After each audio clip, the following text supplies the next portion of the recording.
I went to the shelter to adopt a Husky. I had spreadsheets, a budget, a 5-year plan. Then I walked past a pit bull who had given up on being seen. He wasn't barking, wasn't wagging, wasn't even breathing like the other dogs, quick and desperate.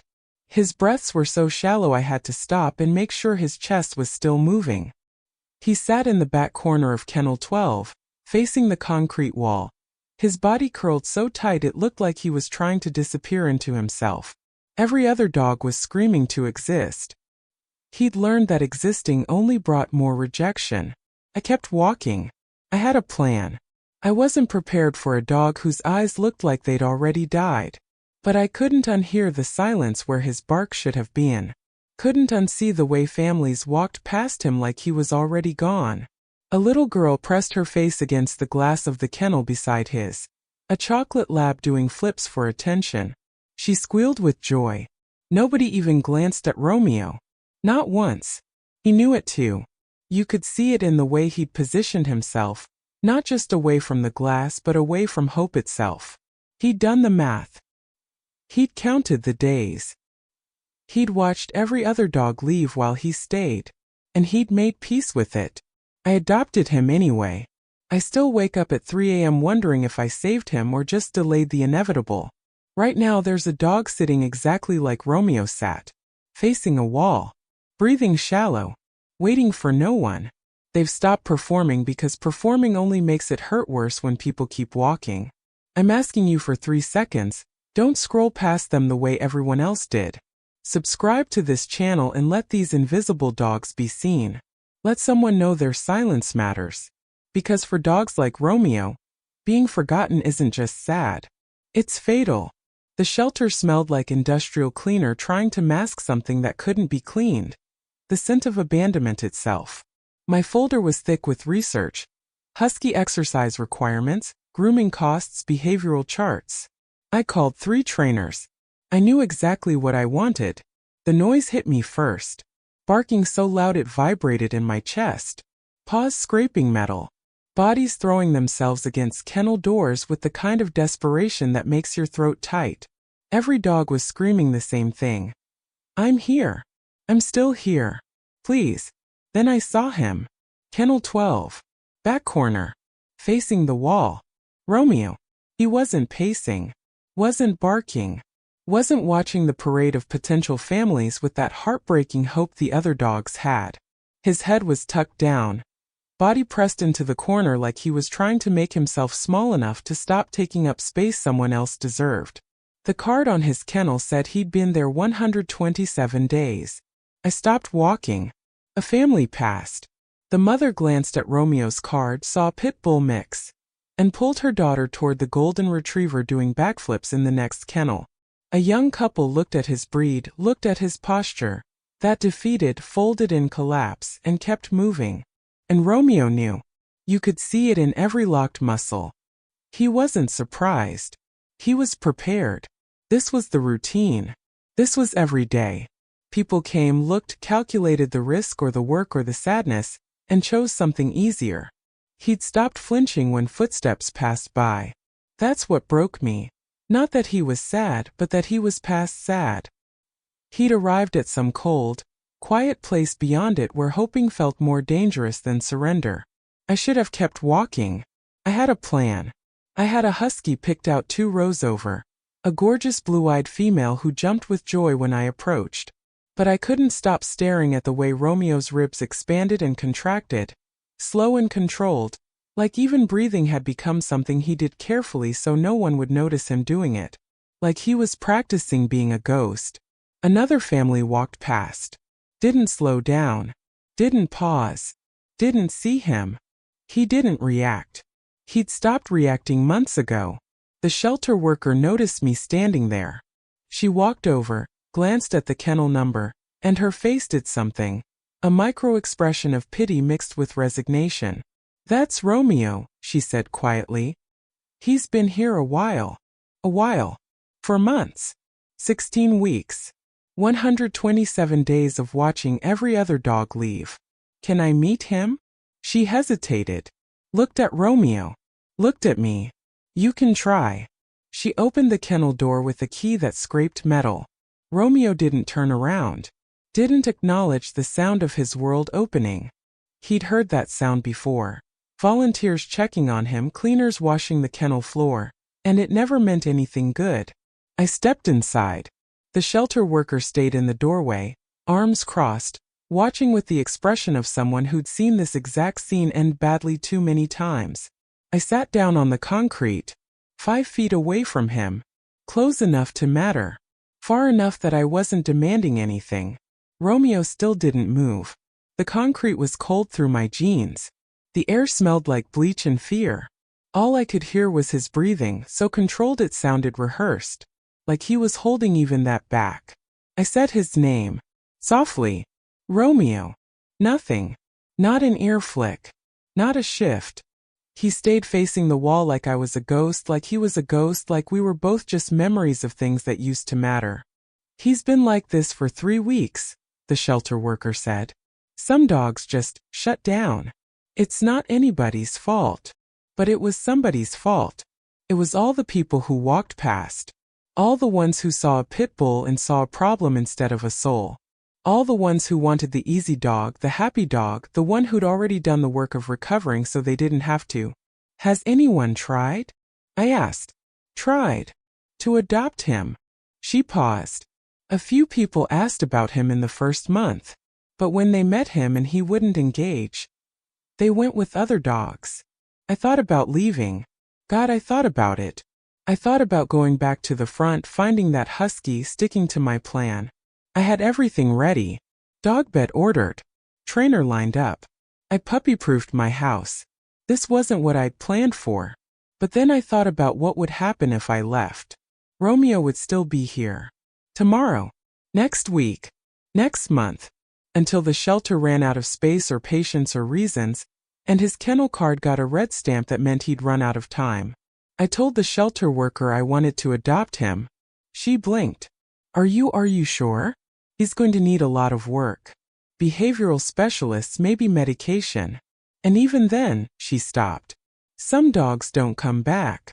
I wasn't sure. My hands were shaking. But I said yes. The paperwork took forever.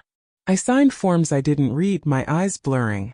I paid the adoption fee that felt both enormous and insultingly small for a life.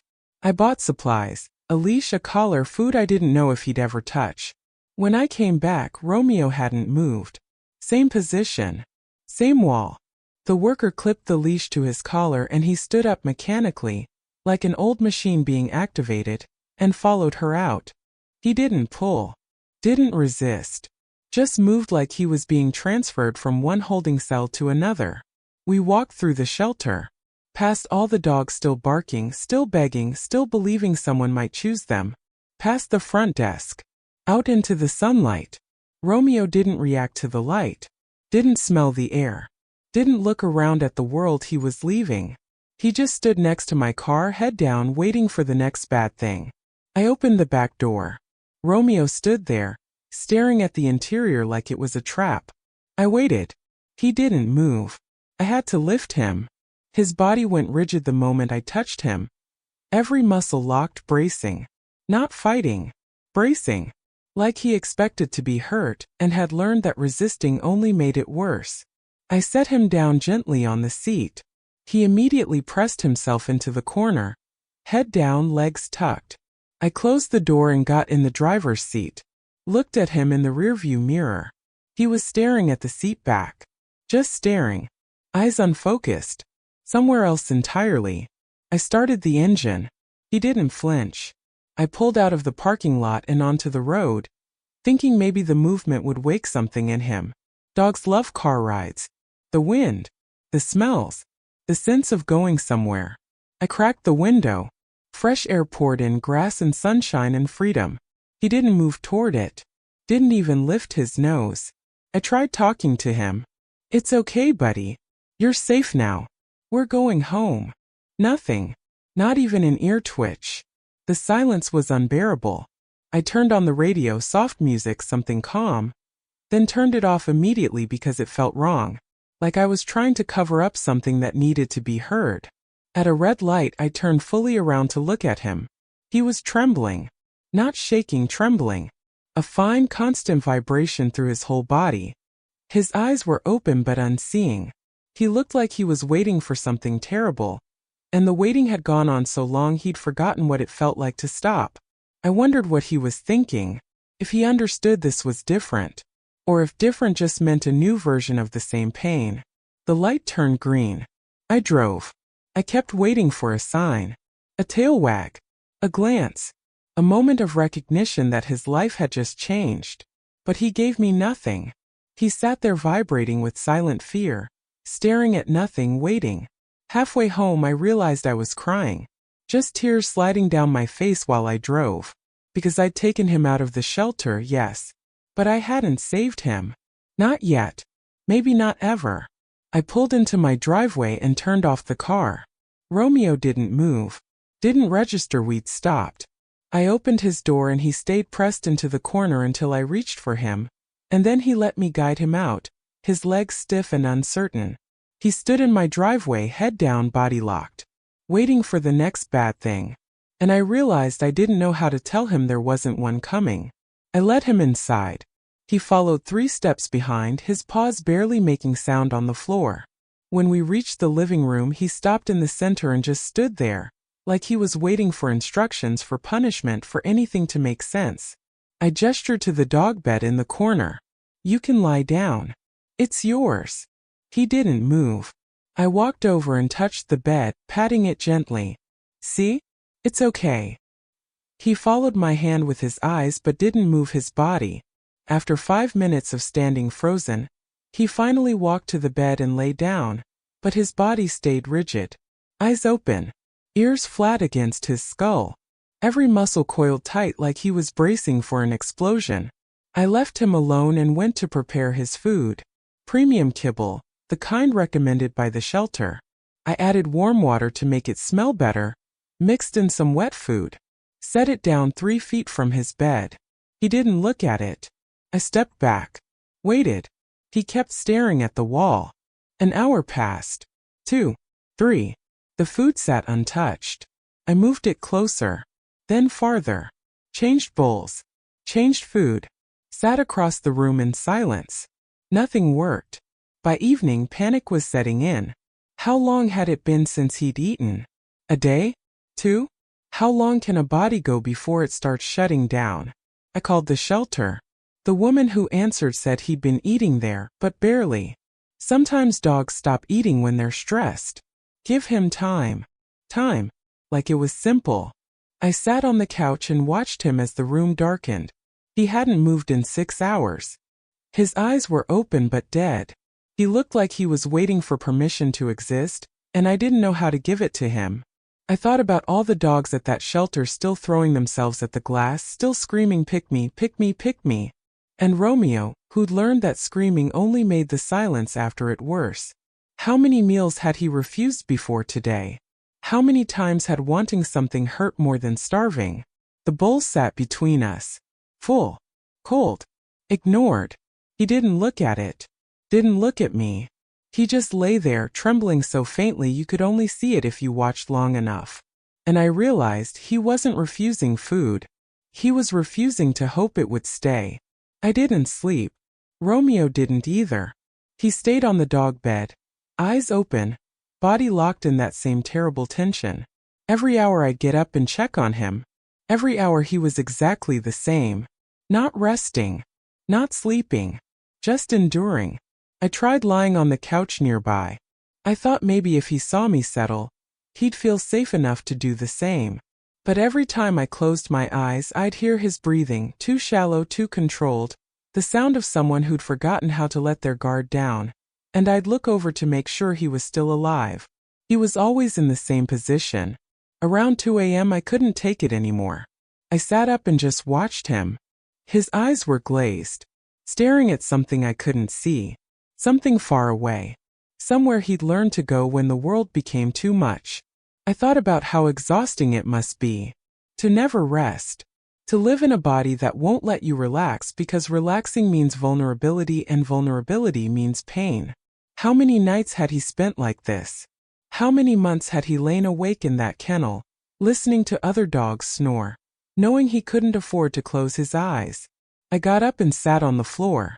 Not close, just close enough that he could see me if he wanted to. You don't have to stay awake, I whispered.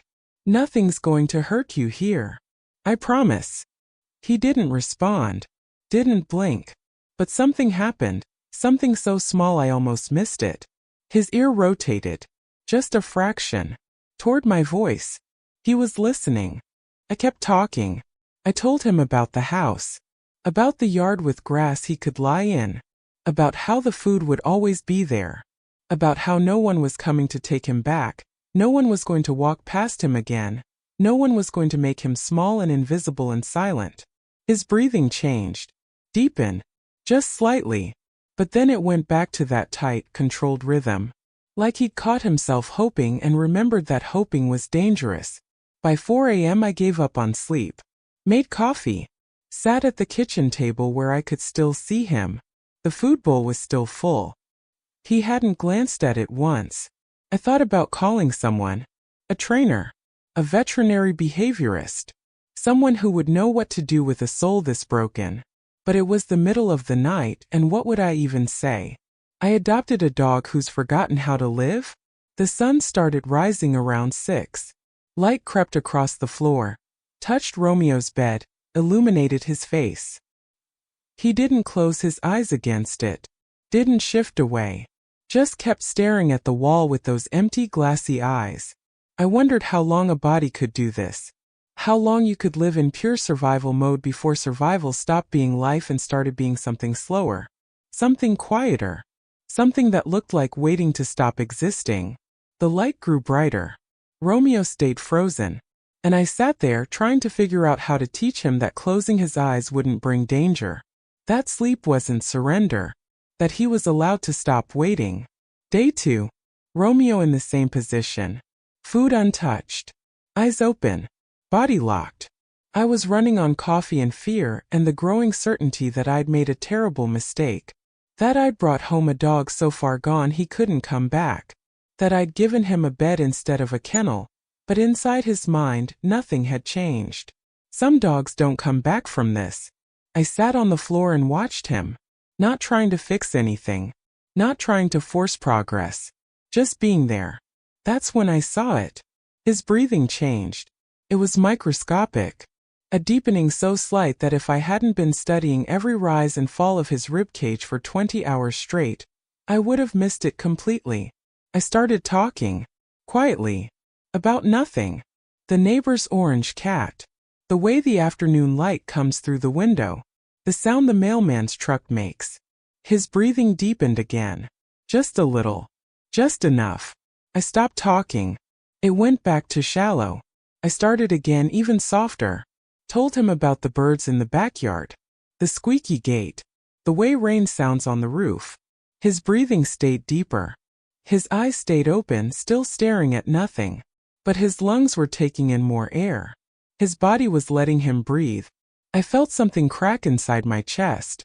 Not hope, I couldn't afford hope yet, but possibility. The fragile, terrifying possibility that somewhere underneath all that shutdown, he was still there, still listening, still fighting to stay present even though present hurt. I kept talking for an hour. My voice got quieter and quieter until I was barely whispering. His breathing stayed just a fraction deeper. Then I went silent, held my breath. His breathing didn't change immediately. It stayed deep for 30 seconds, a minute, 2. Then slowly returned to that tight, controlled pattern. But those 2 minutes existed. Those 2 minutes he'd let his guard down. Just a crack. Just enough to breathe. I stood up slowly and moved the food bowl farther away from him. Then I left the room entirely. Walked out the front door. Sat on the porch, my hands shaking, wondering if I was helping or just traumatizing him more. 10 minutes. 15. 20. I walked back inside as quietly as I could. The bowl was still full. Romeo was still on his bed. But his ears had moved, pointed toward the doorway, toward the sound of my footsteps. He hadn't looked at me, hadn't lifted his head, but he tracked me. He was listening to where I was, monitoring, aware. He wasn't gone. He was just so far inside himself I couldn't reach him yet. But he could still hear me reaching. Day 3. I left the house. My hands were shaking as I got in the car. What if he thought I was abandoning him? What if leaving was the final proof that everyone leaves, that nowhere is safe, that trusting anyone only leads to being alone again? But I'd read that some dogs can't eat while being watched. That eating requires vulnerability, lowering your head, closing your eyes, letting your guard down. And some dogs who've been hurt can't risk that with witnesses. I didn't know if it was true. I didn't know if anything I was doing was right. But I drove away. 20 minutes. I gave him 20 minutes. And every single one of them felt like abandonment. When I came back, I sat in the driveway with my eyes closed, too afraid to go inside. Too afraid the bowl would still be full. Too afraid of what that would mean. I walked in. The bowl was empty. Not just eaten from. Empty. Licked clean. Like he'd been starving. Like he'd been waiting for the moment he could finally let himself want something. I stood there staring at it, and something in me broke open. He'd eaten. Alone in secret when he thought no one was watching. He'd made the choice to survive. Romeo was back on his bed. Same position. But when I walked in, his eyes moved. Just for half a second. A flick toward me, then back to the wall. He'd looked at me. Acknowledged I existed. Acknowledged I'd come back. I picked up the empty bowl with shaking hands. Washed it in the sink, tears sliding down my face because it was just food, just one meal. But it felt like the first time he'd chosen life over waiting to die. I refilled the bowl. Set it down. Grabbed my laptop and pretended to work. Pretending I wasn't watching him. Pretending my heart wasn't hammering every time he shifted. 2 hours passed. He didn't move toward the food. But this time I understood. I got up, made noise in the kitchen, walked out the front door and closed it firmly. Sat on the porch for 15 minutes, listening to silence, praying I hadn't broken whatever fragile trust we were building. When I came back in, the bowl was empty again. Romeo was in the same spot. Eyes open. Body tense. But his stomach was full. And somewhere in the silence, in the privacy of being alone, he decided that surviving was still worth it. I sat down on the couch and looked at the empty bowl on the floor. How many people had walked past him at the shelter? How many had decided a dog who wouldn't perform, who wouldn't beg, who wouldn't make it easy wasn't worth the effort? How many dogs are still sitting there right now, facing walls, waiting for someone to see past the shutdown to the soul that's still there, still fighting, still hoping someone will try? 2 weeks passed. Romeo started eating with me in the room. Not close, I had to stay on the couch, had to look away, had to pretend I wasn't aware of him, but I didn't have to leave anymore. He'd wait until I settled, until I opened my laptop or a book, and then he'd move toward the bowl slowly, like he was stealing something forbidden, and eat like every bite might be his last. He slept more. Not through the night. Not deeply. But he'd close his eyes for 20 minutes, sometimes an hour, before jolting awake with this horrible full-body flinch, checking the room frantically to make sure nothing had changed. He started following me. Not closely. But if I went to the kitchen, he'd appear in the doorway 60 seconds later. If I went outside, he'd watch from the window, his eyes tracking every movement. He never came when I called. Never wagged. Never asked for anything. But he was noticing. He was present. My sister came over. She looked at Romeo, still on his bed, still tense, still watching everything with those careful, guarded eyes, and she said, "He doesn't look happy." I didn't know what to say. She was right. He didn't look happy. He looked like someone who'd been in survival mode so long he didn't remember there was anything else. He looked like existence, not life. Like breathing, not living. But he was eating. He was sleeping. He was here. That night, after she left, I sat on the floor near his bed. Not close enough to touch. Just near. "I know this isn't what you thought it would be," I said quietly. "I don't know if it ever will be." His ear rotated toward me. "But you're not going back. You're not getting passed over again. You're not sitting in that kennel watching everyone else get chosen while you stay invisible." He didn't look at me.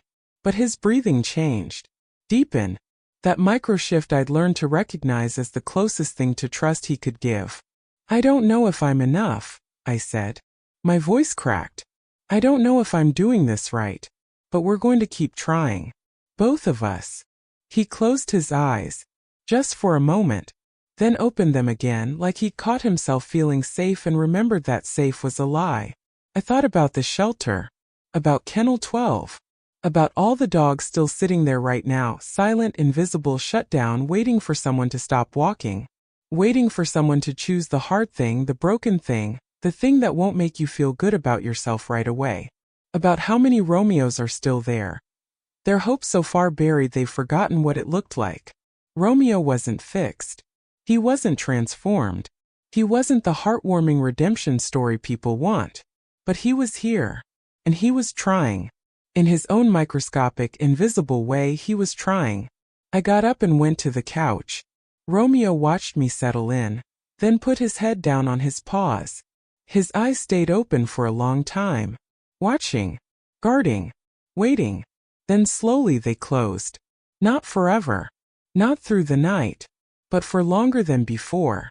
And I let myself believe, just for a moment, that maybe one day he'd remember what it felt like to stop waiting for pain. To close his eyes and believe they could stay closed.